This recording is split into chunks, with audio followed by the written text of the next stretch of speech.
right? Yeah. Hey, go ahead. Hello, everyone. It's Louisa and Kevin Sherman with thepewterpalace.com, and we're doing phase 2 on our new stabilizer, our BAL C-Jack stabilizer install.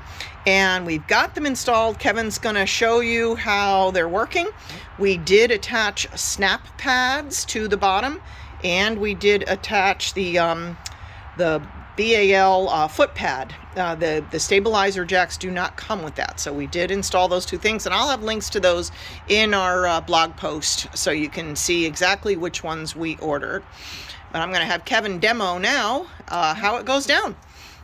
First, before our old post, we said we're going to use the 31s in front, but they were too long because the gas line is in the center line, so we couldn't make the adjustments because I already have the bolts already screwed in, so we had a set of 28. So we're going to we use the 28s. They work perfectly, and that will give us now 8 inches of more adjustment up and down. So if you saw the older one, it's a 31, but we're going to try to use the 31s in the back. But right now, we put the snap pads on, and again, I'm using the drill, my old drill, and I had it set for the torque by hand cranking and doing a little experiment, so it comes out the same for this one, but they'll be all different. You just have to hand crank it and test it yourself.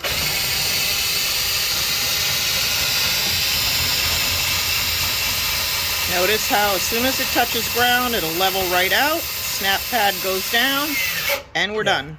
And again, remembering, these are only to stabilize, they are not to level your rig. You're not lifting the rig. You're not lifting the rig. Because of the Avions, you do that, you'll throw your door off. Yep. And we had that at Moride. We couldn't get the door open because the jacks weren't level. Correct. When he lifted it up. Yep. Again, the snap pads will give you about another inch higher. Add down onto that, so basically 29 inches we'll have for the length, and we're 20 inches off the ground length from the ground. It is about an inch. The pad itself is going to give us about an inch bigger than our old pads. You can see the old ones we took off right over there, Louise. Yep.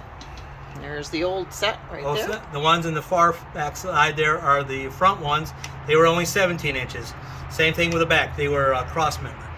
So now we have quite a bit of distance. Again, just reverse it. Again, make sure you lube them up, spray them up. You know, you don't spray the pad itself, just the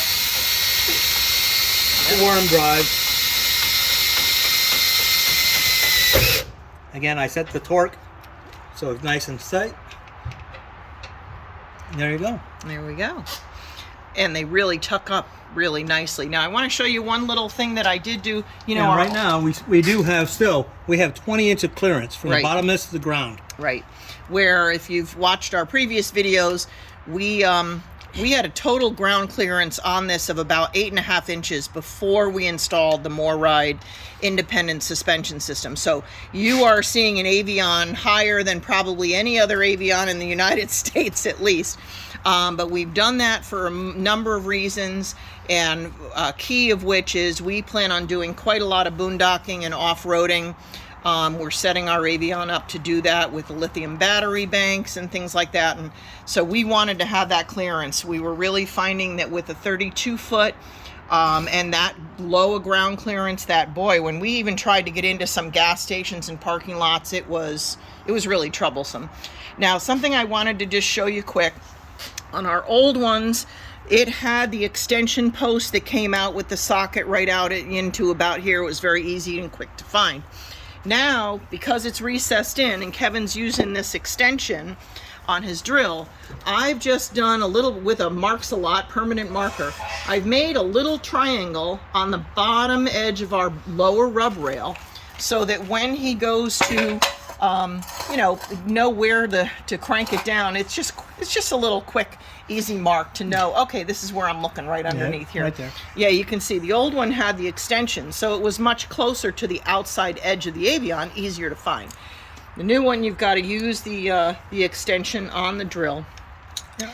And so we've said before, these are really valuable to have. I bought Kevin a 3-pack and put it in his Christmas stocking last year. I got the old style, just go in the drill bit, extensions, snap it back, boom, Now I had to just line it up with the mark Louisa made, and I'm way out here so I can control it. Yeah. All right. So that is our update. Like we said, we ended up having to use the 28 inches in stabilizers in the front because of the gas line. Line. Right dead center. Yeah. So you don't want to interfere with any of that. And we're hoping to be able to use the 31s with the C channel that we have in the rear, because in the rear you don't have a frame to attach to, correct? That's correct, because you have your water tank and they have a big Right. square box. So the C channel goes all the way across and lives as a bridge lifting up. Hold that nice together. It comes across, close it up, and lift it up as a bridge. Got it. Supporting Okay. not hurting your. Do not drill into your water tank. Oh, no. No. Okay, that's all from the Pewter Palace. If this video has helped you in any way, please give us a thumbs up.